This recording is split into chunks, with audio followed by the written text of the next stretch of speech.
Trump threatens over Greenland. Europe closes ranks. NATO goes on alert. The headlines scream confrontation. But into world capitals, the reaction is silence. Because when great powers collide, the real story isn't who's shouting the loudest, it's who's quietly positioning to benefit when the balance shifts. Welcome to Financial Power History, where global power shifts are explained beyond the headlines. January 2026. The Arctic is frozen. But global politics are anything but. From Washington to Brussels, from Copenhagen to Ottawa, one word dominates closed-door meetings: Greenland. What began as a strategic dispute over security and territory quickly turned into something far bigger. A test of alliances, credibility, and the limits of power in a changing world. For weeks, Donald Trump had framed Greenland as a national security necessity for the United States. He spoke of missile defense, Arctic dominance, and strategic minerals. He hinted that America could no longer rely on outdated arrangements. And when Denmark refused to even discuss sovereignty, the rhetoric escalated. Tariffs were threatened. Military language entered the conversation. NATO allies, accustomed to managing tensions with Russia or China, suddenly found themselves navigating pressure from Washington itself. In Europe, the response was immediate and unusually unified. Denmark made clear that Greenland's future was not a bargaining chip. France and Germany warned against any challenge to territorial integrity. Norway and the United Kingdom increased their Arctic readiness. Quietly, joint exercises were expanded, not as provocation, but as a signal the alliance would not fracture under intimidation. Publicly, the story appeared simple: a confrontation between the United States and its European partners, a debate over security, sovereignty, and the future of the Arctic. Media coverage focused on speeches, summits, and diplomatic statements. But behind the scenes, something else was happening. In Beijing, analysts were studying shipping routes through the Arctic ice. In Moscow, military planners were watching NATO deployments and political fractures with intense interest. No statements, no press conferences, no dramatic warnings, just calculation. History shows that moments of tension between allies often create space for others to maneuver. When established powers argue, emerging and resurgent powers look for openings, not through confrontation, but through positioning. The Greenland crisis was never only about Greenland. It was about the stability of Western unity, the reliability of alliances, and whether pressure politics could still reshape the world as they once did. And as Washington and Europe measured each other's resolve, two other capitals were already asking a different question: not who would win the argument, but who would benefit most from the struggle itself. To understand why this moment mattered so deeply, you have to look beyond the public statements and into the strategic map of the Arctic itself. Greenland is not just an island. It sits at the center of emerging global competition. As ice recedes, new shipping lanes are opening between Asia, Europe, and North America. Beneath the frozen ground lie rare earth minerals, uranium, and untapped energy resources. And above it all, missile defense systems and early warning radars form a critical shield for North America. For decades, this region was treated as a quiet backwater of geopolitics. That illusion is gone when Trump raised the idea of asserting greater American control over Greenland. He was not simply thinking in territorial terms. He was signaling that the United States intended to dominate the future architecture of the Arctic, militarily, economically, and strategically. But Europe saw something different. Two European leaders. The issue was not just security, it was precedent.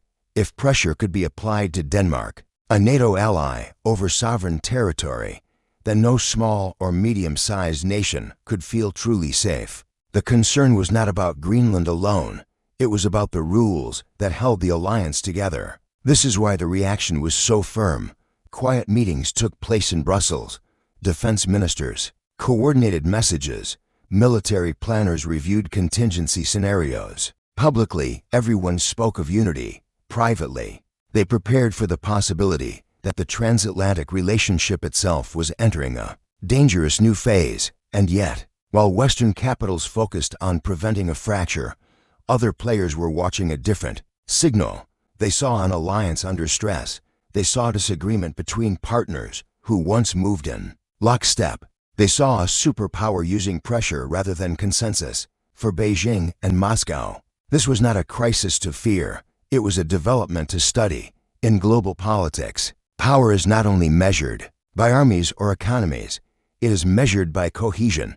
When alliances hesitate, when trust weakens, when coordination becomes strained, the strategic environment shifts. No missiles were launched, no borders were crossed, but something subtle had changed. The Greenland dispute revealed that the old assumption that the West would always act as one, instantly and instinctively, could no longer be taken for granted.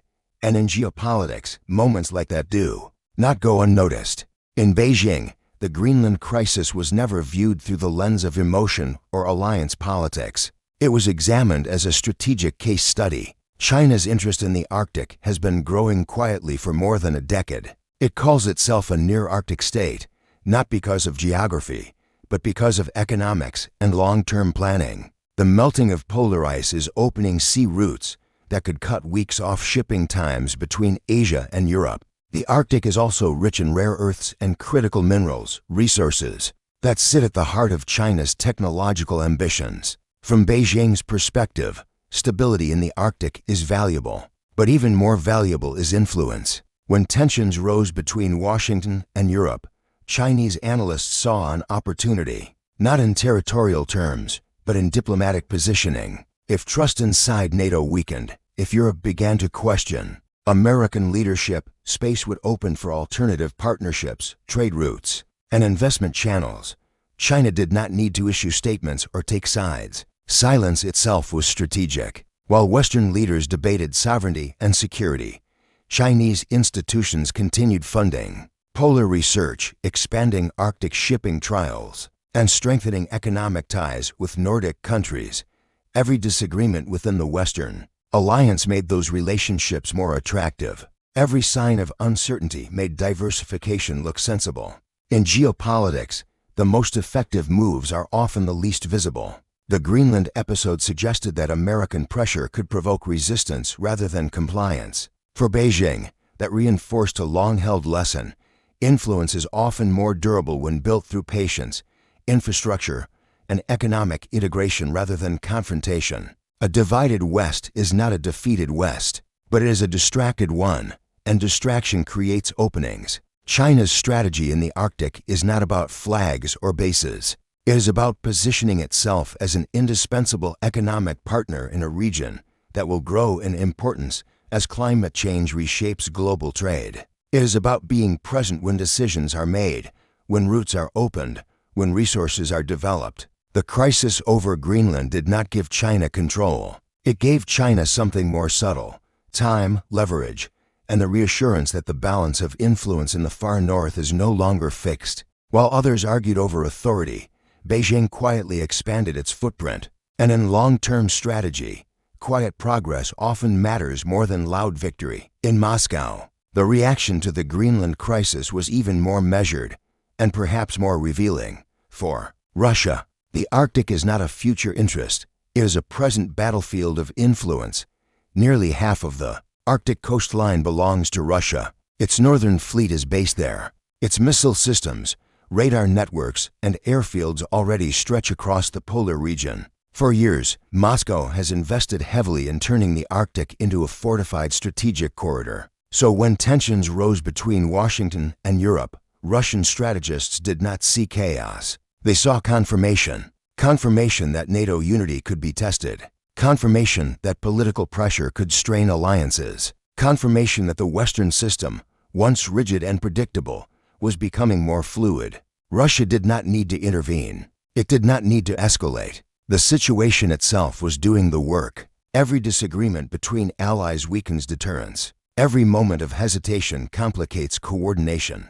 And in a region where response time, communication, and unity are critical, even small fractures matter. From Moscow's perspective, the Greenland episode demonstrated that the United States could become a source of instability within its own alliance. That is a strategic gift. For decades, NATO's strength has rested on one assumption: collective response. If one member is pressured, all respond. If one is threatened, all deter. But when political disputes arise inside the alliance itself, that clarity fades. Russia has long sought to exploit ambiguity rather than provoke confrontation. The more complex NATO's internal politics become, the harder it is to present a single, unified front. In the Arctic, where Russia already enjoys geographic advantage and military depth, any slowdown in Western coordination increases Moscow's relative freedom of action, not through invasion, but through influence, signaling, and presence, joint exercises, patrol routes, infrastructure, expansion, diplomatic messaging to Arctic states. All of these become easier when attention is divided elsewhere. The Greenland crisis did not hand Russia a victory. It handed Russia reassurance that the strategic environment it has been preparing for is emerging. A world where power is not centralized. Where alliances are cautious, where responses are debated rather than automatic. In such a world, experience, positioning, and patience become decisive, and few actors have invested more patiently in the Arctic than Russia. By the time the immediate tension over Greenland began to fade, one reality had become clear. The crisis had never been only about territory, or even about the Arctic. It was about perception, about credibility, about how power is exercised in a world that is no longer dominated by a single, unquestioned center. The confrontation exposed something deeper than policy disagreement. It revealed that pressure no longer guarantees compliance, that alliances are no longer passive, and that global influence is increasingly shaped by coordination rather than command. For Washington and Europe, the episode was a test of unity.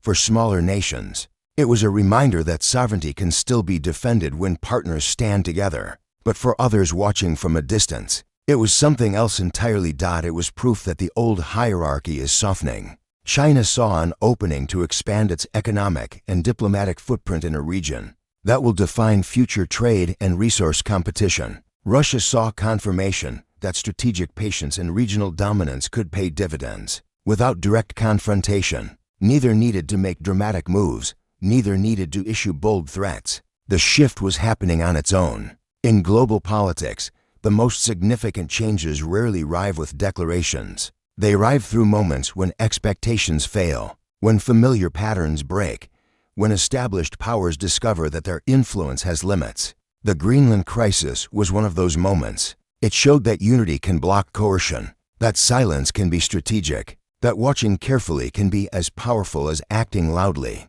The real winners were not those who dominated the headlines. They were the ones who understood what the headlines revealed: a world moving toward a more complex balance, where influence is contested, alliances are recalibrated, and no single actor can assume automatic obedience. As the Arctic continues to open, as new routes emerge and new resources become accessible, the competition will intensify, not just between states, but between systems of influence, models of power, and visions of order. What happened over Greenland was not an isolated incident. It was a signal that the era of uncontested dominance is giving way to an era of careful positioning, that future victories may belong less to those who threaten and more to those who anticipate.